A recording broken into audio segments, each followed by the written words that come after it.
Assalamualaikum warahmatullahi wabarakatuh. Di video kali ini kita akan mempelajari tentang penyelenggaraan pertemuan atau rapat. Simak baik-baik ya penjelasan video kali ini. A. Pelaksanaan rapat. Pelaksanaan rapat terdiri atas 5 aspek, yaitu sebagai berikut. 1. Ada masalah yang harus dipecahkan. Permasalahan rapat merupakan unsur yang harus dipecahkan bersama, namun tidak semua masalah dalam suatu instansi harus dipecahkan melalui rapat. Rapat dilaksanakan hanya masalah penting, menyangkut orang banyak, dan membutuhkan masukan atau ide orang lain. Masalah yang dirumuskan harus mendorong peserta untuk berpikir secara bebas dan kreatif. Masalah yang dirumuskan demikian mampu memberikan pertukaran pikiran dan saling berdiskusi. Sebaliknya, masalah yang kurang jelas akan menimbulkan perdebatan yang pada akhirnya tidak terselesaikan masalah.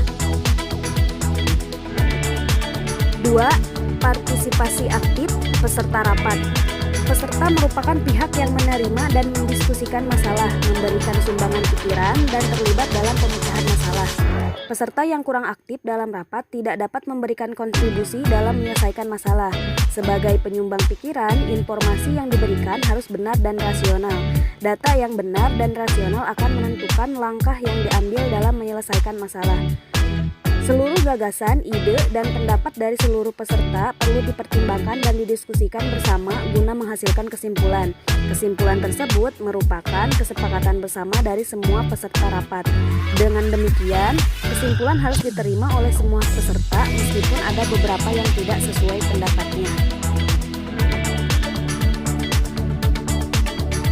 3. Ada pimpinan rapat. Pimpinan rapat merupakan pusat perhatian dan menjamin kelancaran pelaksanaan rapat.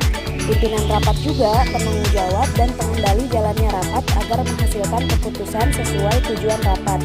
Pada dasarnya, yang bertindak sebagai pimpinan rapat adalah pimpinan perusahaan, kepala bidang, direktur, atau jabatan tinggi suatu perusahaan. Namun tidak jarang karena berbagai pertimbangan maka ditunjukkan sekretaris atau petugas protokol sebagai pimpinan rapat. Oleh sebab itu, selain mampu menyiapkan rapat, juga harus mampu memimpin rapat. Beberapa hal yang perlu diperhatikan dalam memimpin rapat adalah sebagai berikut. A. Mengetahui tugas pokok dan fungsi pimpinan rapat. B. Memahami batasan bahasan rapat. C. Memahami tujuan diselenggarakannya rapat. D. Menyiapkan notulen. E. Memahami perencanaan prosedur rapat.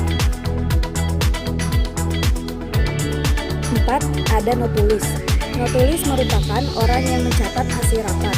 Isi dalam notulen terdiri atas A. Waktu dan tempat rapat berlangsung. B. Daftar peserta hadir. C. Nama pimpinan rapat. D. Hal-hal penting seputar pokok bahasan rapat. Hasil rapat yang diketik atau ditulis disebut dengan notulen. Fungsi dari notulen sebagai berikut. 1. Notulen dapat digunakan sebagai bukti atau dokumen apabila suatu saat ada masalah. 2. Sebagai sumber informasi bagi peserta yang berhalangan hadir saat rapat sehingga dapat mengetahui hasil rapat. 3. Sebagai acuan rapat pada pertemuan berikutnya. 4. Sebagai dokumen penting yang disusun berdasarkan kronologis. 5. Ada peralatan, perlengkapan, dan media tulis. Nah, itulah 5 aspek yang harus ada pada saat pelaksanaan rapat. D. Cara pelaksanaan rapat. Supaya dapat berlangsung dengan tertib dan aman, maka petugas protokol harus memahami cara pelaksanaan rapat. 1. Teknik membuka rapat. Pembukaan rapat akan memberikan kesan pertama bagi semua anggota rapat.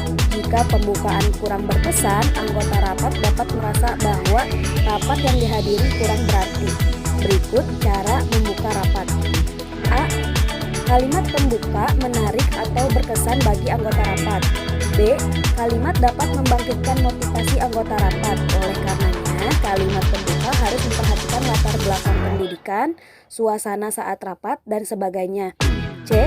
Kalimat pembuka berisi gambaran mengenai masalah yang akan dibahas.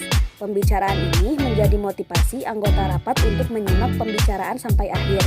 D. memberikan penekanan terhadap tujuan rapat. Selain itu, masalah penting perlu diulang-ulang agar anggota rapat lebih jelas. E. Menggunakan kalimat yang jelas dan tidak bertele-tele.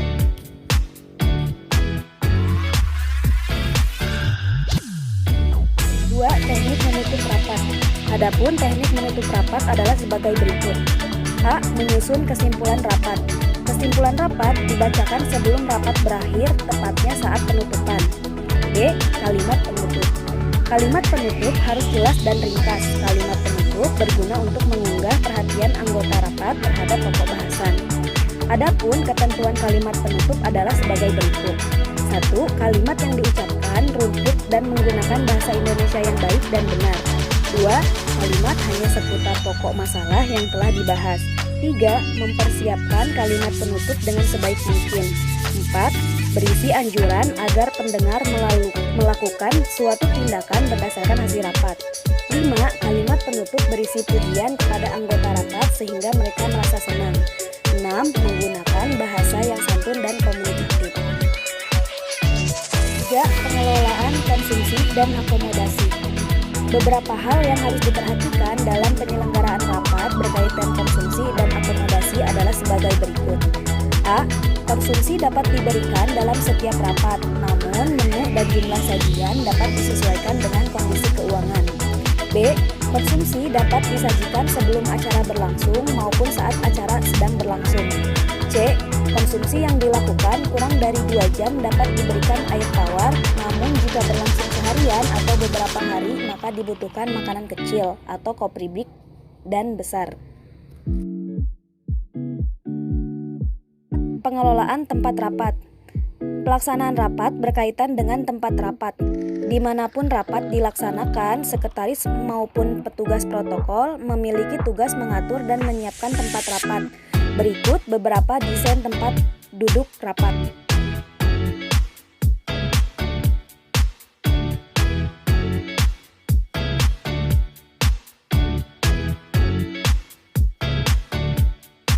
Kelima, memimpin rapat.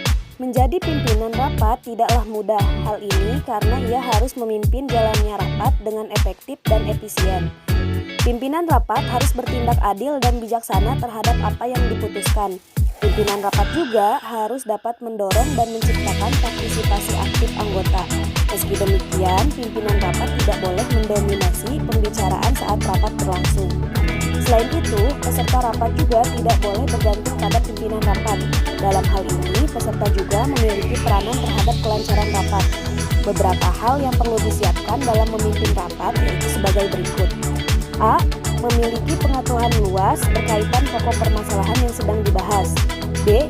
Mampu memanajemen waktu dan mengendalikan jalannya rapat. C. Memiliki sifat adil, jujur, bijaksana, dan berwibawa. D. Mampu mengatur jalannya rapat. E. Memimpin rapat sesuai prosedur dan peraturan yang telah disepakati. Dan F. Mengambil dan memutuskan kebijakan secara adil dan bertanggung jawab. Sekian video tentang penyelenggaraan pertemuan atau rapat. Semoga video kali ini bisa bermanfaat bagi kalian semua. Terima kasih.